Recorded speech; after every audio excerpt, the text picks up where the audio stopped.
is like my bajillionth time on the trip having falafel, and then this is an image of a sign that says that the train runs on completely renewable energy. So basically there was a national strike on the train system, and so we weren't able to take the train that we had booked before the trip to get to Bayeux, and so we ended up having to get a blah blah car and book it like the day before we left, which was great but very stressful. And then we couldn't figure out how our lock worked, so we actually ended up having to text our Airbnb guy. But here's a video of Tyler trying to figure it out for like 5 minutes. These burgers were really good, and mine was definitely one of the better vegetarian ones that I've had, but it was like 2 hash brown patties on the inside.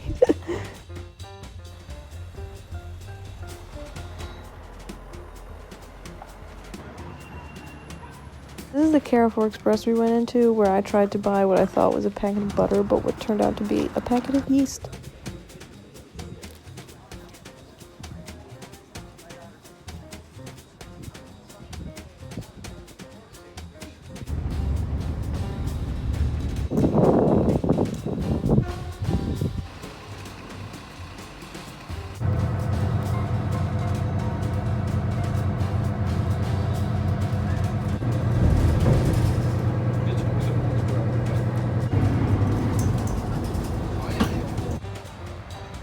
Mont Saint-Michel was so cool, and it was a very unique place, but it was just so overrun by these very tourist trap type businesses, and the food was not very good at any of them.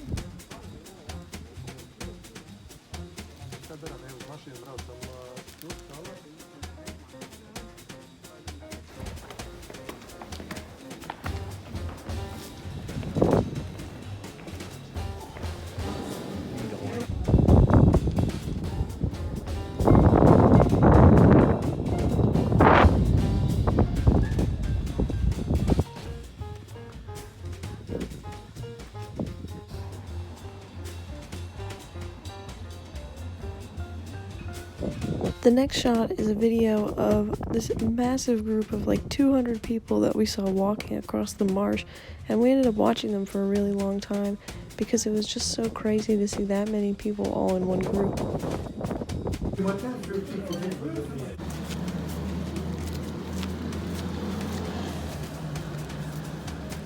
Then we ended up having another transportation issue where we got on a bus at Mont Saint-Michel to go to the train station, and then the bus driver kicked us off at the info desk, but we ended up having to just get back on the exact same bus that he was driving like 45 minutes later.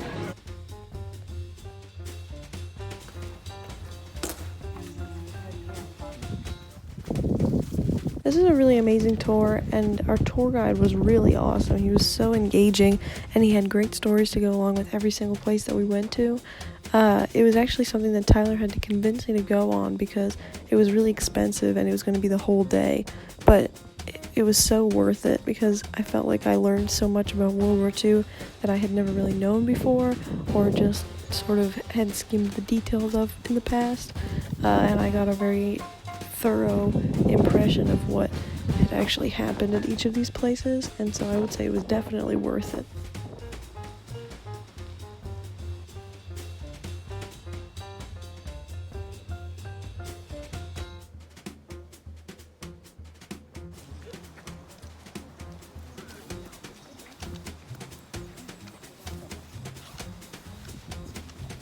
This is one of the craziest parts of the tour, was seeing these massive craters where the bombs had hit when the Americans bombed this German bunker area, and it was insane because they were all fenced off so that you wouldn't be able to fall into them, because if you fell in you'd probably break a leg or something.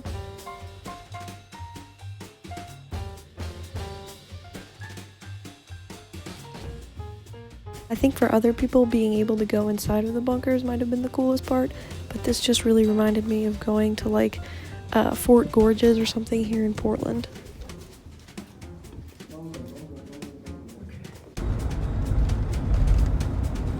So they did find and destroy all 5.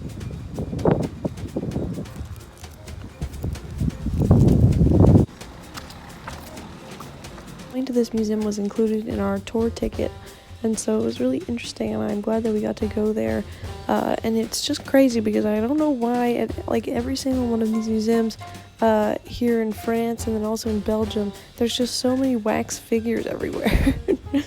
We're the first family to go and visit him, family members to go and visit him, and I felt like that military policeman telling them.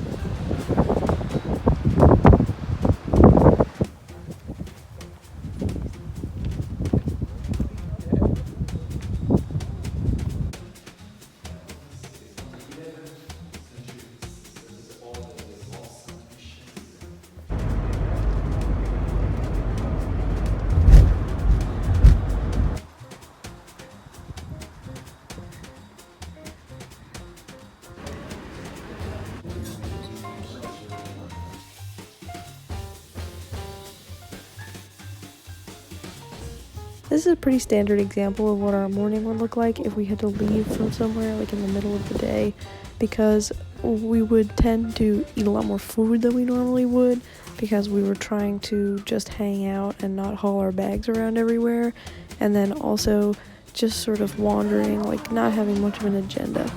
Okay. This is the less glamorous side of backpacking, is walking in the rain with my whole backpack on. And Tyler at least has an umbrella. But my passport and my headphones are soaked in my bag.